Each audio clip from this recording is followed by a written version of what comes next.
कि चाय बेचने वाला पूरा भारत बेच रहा है। गैस सिलेंडर की कीमत भी 1000 के पार।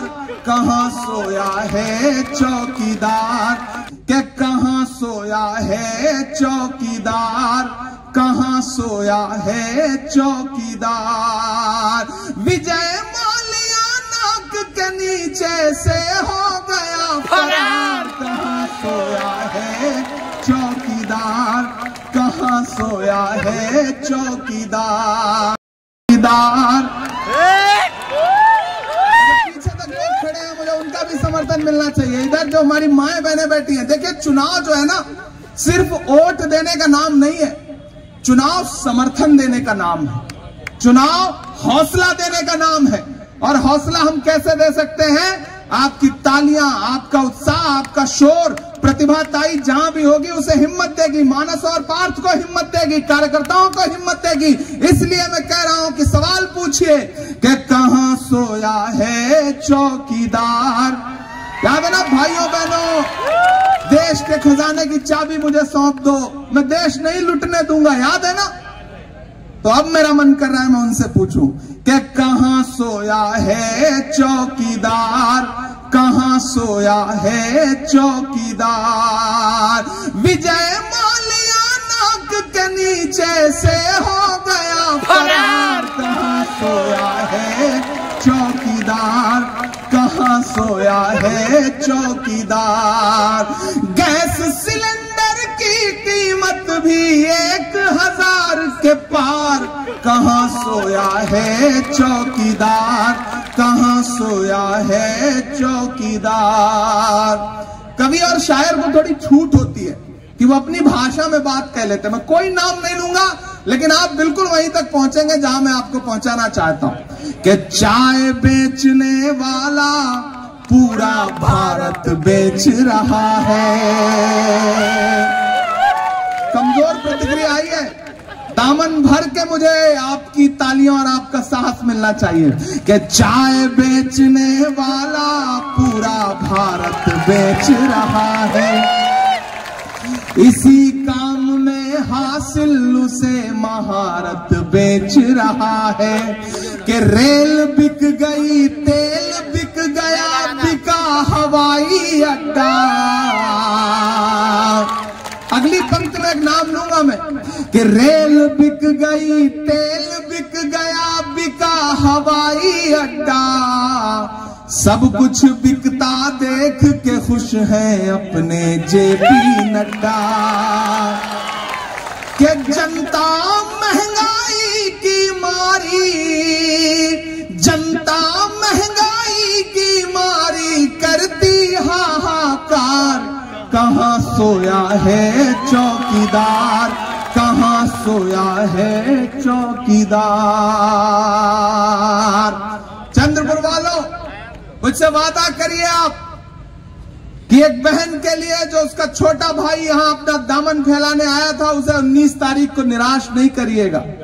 मैंने कहा ना, आपका वोट सिर्फ प्रतिभाताई को नहीं मिलेगा, आपका वोट राहुल गांधी को ताकत देगा, भारत के संविधान को ताकत देगा, इस देश के लोकतंत्र को ताकत देगा और राहुल गांधी के उस न्याय को ताकत देगा जो देश के गरीबों से, देश के दलितों से, देश के पिछड़ों से, देश के सवर्ण गरीबों से, देश के अल्पसंख्यकों से राहुल गांधी जी करना चाहते हैं। तो इसलिए 19 तारीख को इधर वाले जो लोग बैठे हैं ना, इनसे एक छोटी सी शिकायत भी है। आप सुबह जब चाय की दुकान पे बैठते हैं ना, तो 2 मिनट में सरकार बना देते हैं, 2 मिनट में बिगाड़ देते हैं। लेकिन जिस दिन सुबह जाके वोट देना होता है ना, आपको लगता है कि यार धूप बहुत है, लाइन लंबी होगी, प्रतिभाताई तो जीत ही रही है, हमारे एक वोट से क्या हो जाएगा। नहीं, अपने एक एक वोट की अहमियत समझिए। हमारे साथ पार्लियामेंट में ऐसे ऐसे लोग हैं जो 1 वोट, 2 वोट, 100 वोट, 50 वोट से चुनाव जीत के आए। हमने ऐसे भी लोग देखे हैं कि राजस्थान में कांग्रेस पार्टी के एक नेता सिर्फ 1 वोट से चुनाव हारे और बाद में वो मुख्यमंत्री पद के प्रत्याशी थे, मुख्यमंत्री बन सकते थे, लेकिन एक वोट से चुनाव हारने की वजह से विधायक नहीं बन पाए तो मुख्यमंत्री भी नहीं बन पाए। तो अपने एक एक वोट की अहमियत भी समझना पड़ेगा। आपको अपना एक एक वोट लेकर के, और मेरे भाइयों, नौजवान साथियों, विशेष रूप से खास तौर से आपसे कहना चाहता हूं कि यह चुनाव प्रतिभाताई अकेले नहीं लड़ सकती। आपको उसका भाई बनके, उसका बेटा बनके, उसके परिवार का सदस्य बनके इस चुनाव को लड़ाना है। इसलिए 19 तारीख को खुद तो वोट देने निकलो ही, अपने आसपास, पड़ोस, मोहल्ले, परिवार, रिश्तेदार सबको फोन करो और लोगों से ये कहो कि तब तक घर में चाय का चूल्हा नहीं जलेगा जब तक परिवार के लोग जाकर के वोट दे करके नहीं आ जाएंगे। और आपको तो खास तौर से माओ बहनों के परिवार में कह दीजिएगा कि जब तक वोट दे करके और प्रतिभाताई तो खुद महिला है, तो इसलिए तो आपका उन पे ज्यादा अधिकार है। तो परिवार में पति या शौहर या परिवार का कोई और सदस्य अगर कहीं कोई और झंडा उठा रहा हो ना, तो उस दिन सुबह जो है उनसे कह दीजिएगा कि चाय पिया नहीं पिया ये मायने नहीं रखता, जाओ पहले हाथ के पंजे के सामने वाला बटन दबा के आओ, उसके बाद घर में खाना मिलेगा। ये आप अगर चाह लोगे ना तो प्रतिभाताई को कोई नहीं हरा सकता है, कोई नहीं हरा सकता है। और आपको तो अमर्यादित भाषा बोलने वालों को जवाब भी देना है। इसलिए अंत में मेरा दिल तो बहुत कर रहा है कि मैं बहुत देर तक बोलूं, लेकिन अनेकों प्रश्न ऐसे हैं जो दोहराए नहीं जाते, बहुत उत्तर भी ऐसे हैं जो बतलाए नहीं जाते। मेरी ख्वाहिश है तुमको चांद तारे तोड़कर दे दूं, मगर चादर से बाहर पांव फैलाए नहीं जाते। और यही सब सोच करके ही हमें दिल में जगह देना कि घर आए हुए मेहमान लौटाए नहीं जाते।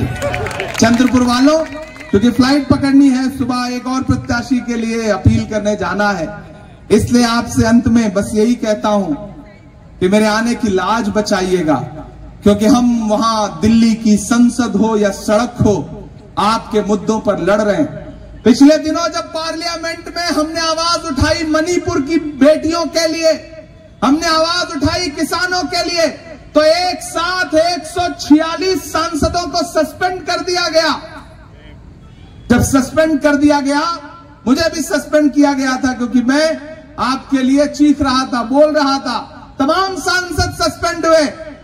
तो जब मैं बाहर निकला तो मीडिया के साथी खड़े थे पार्लियामेंट के बाहर, उन्होंने कहा कि इमरान साहब सस्पेंड हो गए, क्या सोच रहे हैं? तब मैंने उनसे इतना कहा था, मैं आपको सुना के जाता हूं कि जख्म पर जख्म खा के निकले हैं। पार्लियामेंट से निकलते ही मीडिया का सवाल और मेरी कविता कि जख्म पर जख्म खा के निकले हैं, हाँ मगर मुस्कुरा के निकले हैं। अगली जो 2 लाइन है उस पर तैयार रहना कि जख्म पर जख्म खा के निकले हैं, हाँ मगर मुस्कुरा के निकले हैं। सर झुकाने का हुक्म जब आया,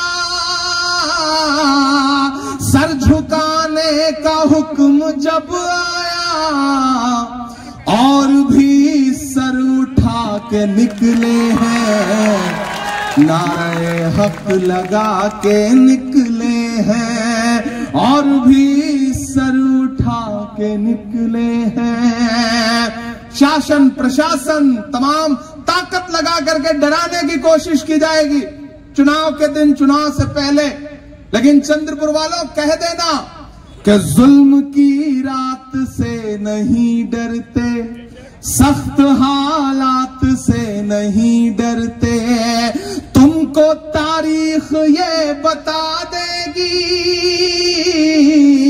तुमको तारीख ये बता देगी, हम किसी बात से नहीं डरते, हम किसी बात से नहीं डरते।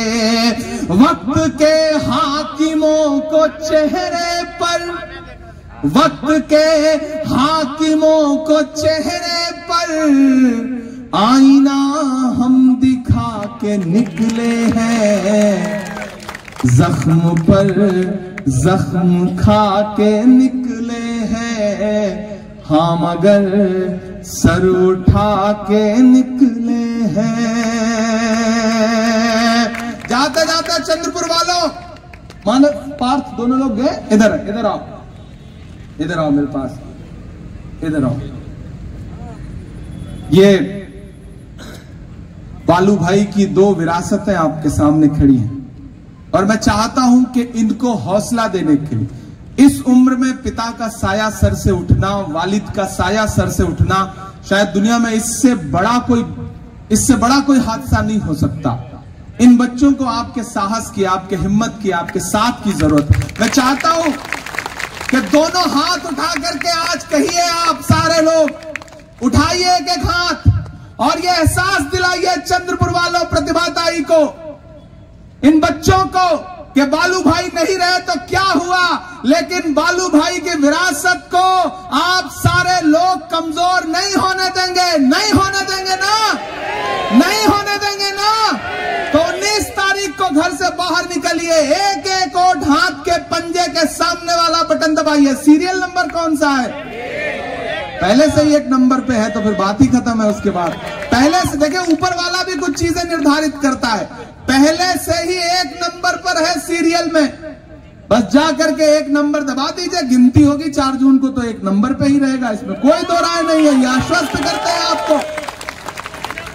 और आप यहां प्रतिभाताई को जिता करके दिल्ली भेजिए, दिल्ली में इंडिया अलायंस की सरकार बनने जा रही है, कोई ताकत रोक नहीं पाएगी, ये हम आपको आश्वस्त करते हैं। और जाते जाते बस इतना कह के जा रहा हूं कि 4 जून को रिजल्ट आएगा। आज आपको बहुत शायरी नहीं सुना पाया, बहुत दिल खोल के कुछ नहीं कह पाया, बतौर सांसद आया हूं, लेकिन आचार संहिता है तो आपको कुछ दे के नहीं जा सकता विकास कार्य के लिए। लेकिन 4 जून को रिजल्ट आएगा तो इसी मंच पे 2 सांसद खड़े होंगे, एक प्रतिभाताई खड़ी होंगी, एक इमरान प्रतापगढ़ी खड़ा होगा। उस दिन आपसे मिलूंगा, जीत के जश्न में आपको इसी मंच पर, इसी मैदान में खूब सारी शायरी भी सुनाऊंगा और जो आपका मेरे ऊपर अधिकार है, उस अधिकार को भी सारी जिंदगी चुकाने की कोशिश करूंगा। बहुत शुक्रिया आप सारे लोगों का, बहुत सारा आभार। फिर आपसे